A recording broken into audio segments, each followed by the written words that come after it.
Hey there, survivors! How's it going? I'm your host, Douglas here at Drownboy Productions, bringing you another Trick or Treat Studios mask review.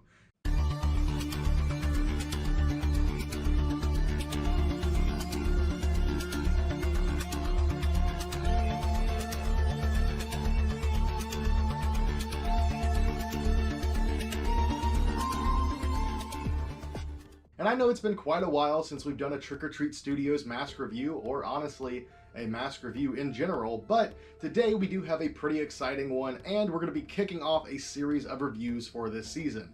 Now, unfortunately, I did not have the time to do a 31 days of Trick or Treat, but we do have enough products to cover quite a few Trick or Treat Studios masks, and we've also got some non-mask products to take a look at over the season. We certainly have a wide array of stuff to take a look at this season, so let's go ahead and kick it off with one of the masks, or more so a makeup design, that absolutely terrified me as a child. It's a movie that I was very curious to see at a very young age, and it definitely scared the hell out of me. Today we're going to be taking a look at the Nate mask from Creepshow, released by Trick or Treat Studios. Yet again, this is a mask or a design that absolutely terrified me as a child.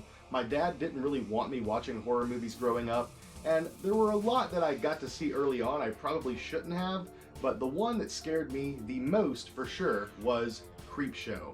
The cover artwork of it looks really cool. I was super intrigued, and I sat down and watched this thing by myself when I shouldn't have, of course, and when it got to the "I want my cake" scene, I ran out of the house absolutely terrified.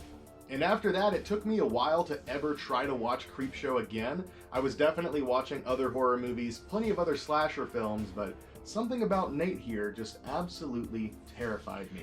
And I mean, looking at it, it's a very gruesome design, and of course the original was created by Tom Savini, makeup effects legend, the Sultan of Splatter himself. It's one of my favorite Savini pieces, and honestly, one of the most simple.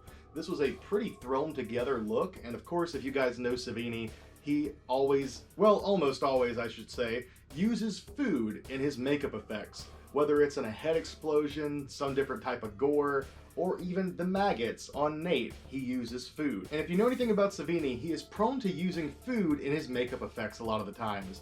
Whether it be a head explosion, guts spilling, someone vomiting, the gore and viscera coming out of the wall in Texas Chainsaw Massacre 2, or in this case with Nate, he used Rice Krispies for the maggots.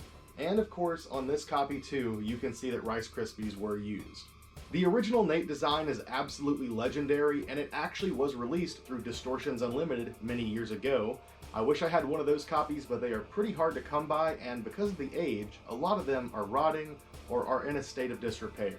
But if you're interested in having a Nate that is fresh and new to put on your shelf, or even to wear for a costume, Trick or Treat Studios offers these pieces that were sculpted by Justin Mabry. This mask has a lot of dark, earthy tones in the paint job, so it's hard to fully appreciate all of the viscera and rot and texture here, but when you look at it up close, and when I show you guys some close-ups, you'll really be able to appreciate it. I especially love this disgusting spot in the back of the head revealing some brains. Overall, this is a really cool piece. The bones look really nice, whether it be the chest and ribs here in the front, or of course the spine in the back. Really cool looking. The face itself, really nice. And if you look in the eyes there, you can see there are some slits sculpted, but still it's really textured and gross looking around the eyes. You mostly see the Rice Krispie maggots around the chest and neck area here, but you can find them all over the head. And if you look closely, you'll even notice worms coming out of the eyes, mouth. Up here's one on the nose that's still just painted bone white. These are factory produced, so not every paint job is going to be absolutely perfect, but with something like this, it definitely would not be hard to repaint it and make it look even better. But for a stock mask, that is a very small detail that doesn't even really need to be touched up. For those of you who watch my Trick or Treat Studios reviews, you know that I read the excerpt from the website near the end, so let's go ahead and take a look. The Creepshow Nate mask is $69.99. And it says, Trick or Treat Studios is proud to present the officially licensed Creepshow Nate mask. Sculpted using numerous screenshots from Creepshow, every detail of Nate is here, including the use of Rice Krispies to make the maggots, a technique used by Tom Savini, the actual makeup artist of Nate. Order your Nate mask today so that you can have your cake and eat it too. And of course, it is sculpted by Justin Mabry. I think Nate is a great pickup. It is a large mask with a full neck and shoulders for $69.99, pretty great price. Yet again, for the paint application, could be a little bit better, but it's supposed to be a muddy, murky zombie, so it's kind of supposed to be a little messy.